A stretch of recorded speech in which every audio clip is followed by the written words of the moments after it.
Hey guys, it's Maxie here and welcome to the new season with Motherwell Football Club, the Enter 23-24. You join us today for our first game of the season, a trip to Raith Rovers. So I'm just going to quite a few videos at the start of the season this year for once. And sadly, because Rangers won the Scottish Cup, meaning that they took preference over ourselves in the Europa League qualifying, making that free draw redundant. They qualify for the Europa League group stages, whilst we have a tricky tie to navigate against Maccabi Tel Aviv. If we can get through that, I'd be very surprised, but we'll see. And hopefully we can progress into that lovely fourth round tie there, and I believe we would be unseeded again. And you can see some of the teams down the bottom there are absolutely tragic. As for Hibs, well, how have they done?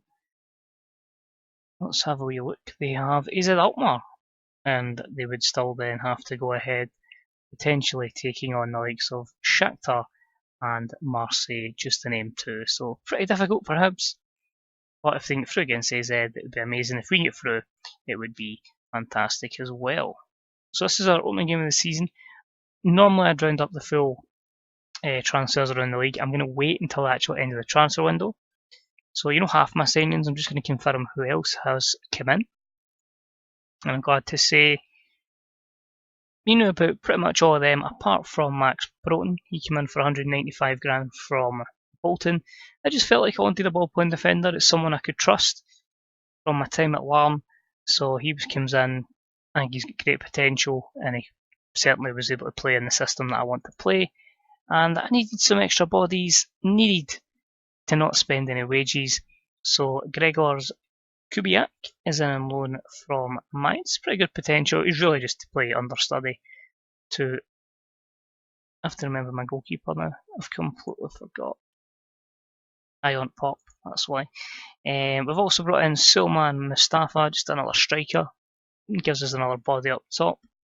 But just Kiambe, I felt like just had all the credentials to play a halfback.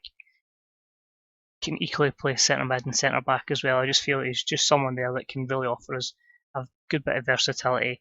And Marco Vergenhoer is in at the back, just another centre back, giving us an extra body. A couple of youngsters out on loan, so we're hoping the likes of Martin Innes will be ready next year at 21. Lee Arthur will hopefully be ready at 21, and Phil Hillcoat will be a bit closer at the age of 19 by the time he comes back, but then he'll have 3 years of pro experience, so we're hoping that can benefit him.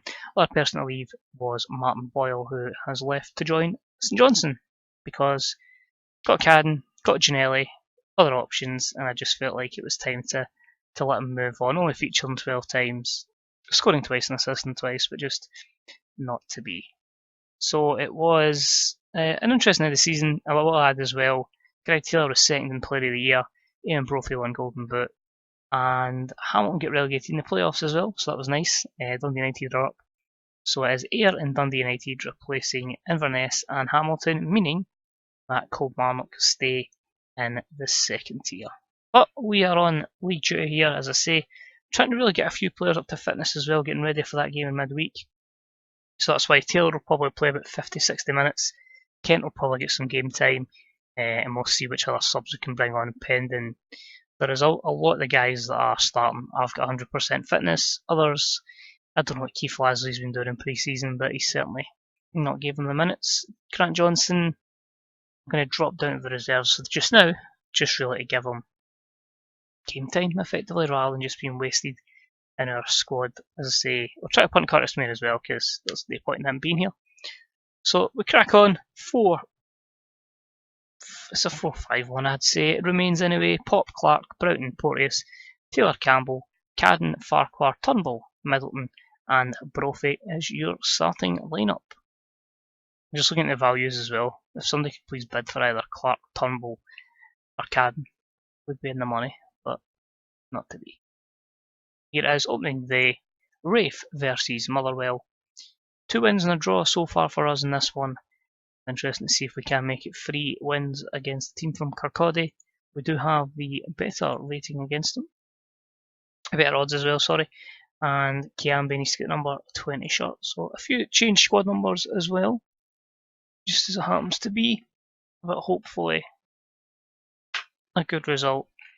You can see there, Brophy's moved to 9, and I've also given Middleton the number 17 jersey. So we'll go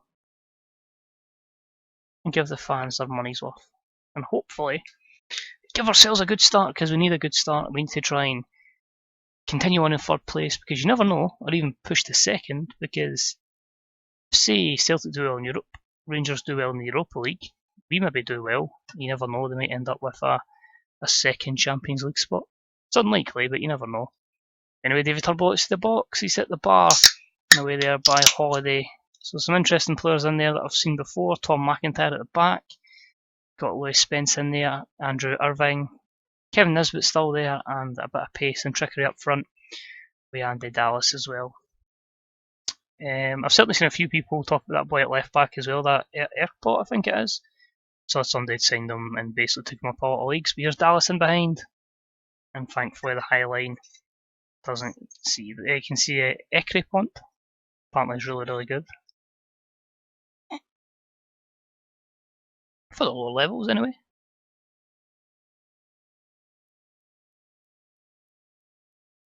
But yeah, pretty drab first half. Only real chance was that. And Turnbull's drive, pretty even in possession, pretty even in terms of shots, but these are teams we need to be beaten if we want to be up there. So I'm far from pleased. We'll tell the boys that. I'm going to take off Taylor as I said I would, maybe a bit earlier than expected. I'm actually going to take off Davy Turnbull and give a chance to Liam Polworth. I want to see what Polworth can do. I'm going to try him as more an attacking playmaker, give him a bit more licence to go forward. We'll see how that goes. I don't think Kent's going to get on, but we'll see. That's the thing, sometimes it'll work for David Turnbull, sometimes his lack of pace will hinder him in this, but it's all about trial and error, you know. Somebody like Liam Polworth could come in and be outstanding. So we're here to check, but I think the next sub will likely be probably Cadden that comes off, I think. With Clark, Polworth, back to Clark. Polworth for the shot, a good save there for Jack Newman. Well, Celtic certainly haven't started slow. There's a chance for Andy Dallas for the punt. A good save from Pop, that's why we have a sweeper keeper, just in case he's there to make sure stuff happens. Here's McAllister, plays it in, Broughton away, Cadden, and Campbell with a corner. Terrible corner, not like using it on corners, but that's what it is. Porteous, Farquhar. Oh, that's terrible, it's loose, it's slack, just very poor. They're in behind again, Andy Dallas. How many chances do you want? But we need to wake up. So see if we can get the boys to concentrate. Here's Clark, Campbell, Farquhar, Charles Dunn. Liam Polworth. Oh, and it's off the post. What a chance. You get a bit worried when Charlie Dunn's in that position. Middleton, Charles Dunn, Middleton, Dunn. Somebody just shoot. And unfortunately, no such joy. So it's not going to be a striker change. I could have went with the pace of Mabudi, but it is going to be Ginnelly. It's going to come on for Chris Cadden. And we're just going to let him go for it. Winger attack, properly go for it down that right hand side. I can't really push on much further because we've already been countered that many times. But you wonder if it'll happen again. Campbell ball in, and it was Farquhar I think with the header there at the back post. But Newman makes the save. I hope we don't end up just going back to how we were before last season and just start dropping stupid points and getting nowhere. But here's Polworth. Done. Not the most technical player in the world, but he'll give you a good bit of pace and energy. Liam Polworth again. Campbell. Is this even going to be a highlight? We'll find out. Broughton, good ball. Ginnelly in behind. Brophy. The pace of Josh Ginnelly. Down the right hand side. Squares it across. And Eamon Brophy continues where he left off last season. We'll drop to positive. I don't want to still. We do need to attack this the way the system is. Defending's just not a go here. As Lewis Vaughan hits it over the bar, the free changes that were made by John McGlynn, I think, is their manager still. So here's Erskine again. Irvin. It's another long ball. They've got options if he squares it, and he does. Andy Dallas. The line doesn't stay together. The two centre backs have been split apart, and it is another late goal. Ginnelly with a late chance. It's off the post. I need to learn when is not the time to attack. As soon as I go 1-0, I need to start defending. I need to tell myself this. I need to draw it into my head. It's going to cost us far too much. But you could say in the end, the keeper played well for them. and maybe we would do a bit more clinical in front of goal. Because to be honest, you look at that and you think apart from Clark, Newman, and Dallas, did them really stand out? So we'll see what we're far from pleased. We'll try and motivate them, but it's all about this big one coming up on Thursday night against Maccabi Tel Aviv, and if we can stay in the match, then we'll do a video for the second leg as well. So hopefully, I'll catch you for that video. Hope you are excited by the signs we've got here at this football club. Until next time, this is Twitter Maxwell. I'll see you soon. Bye bye.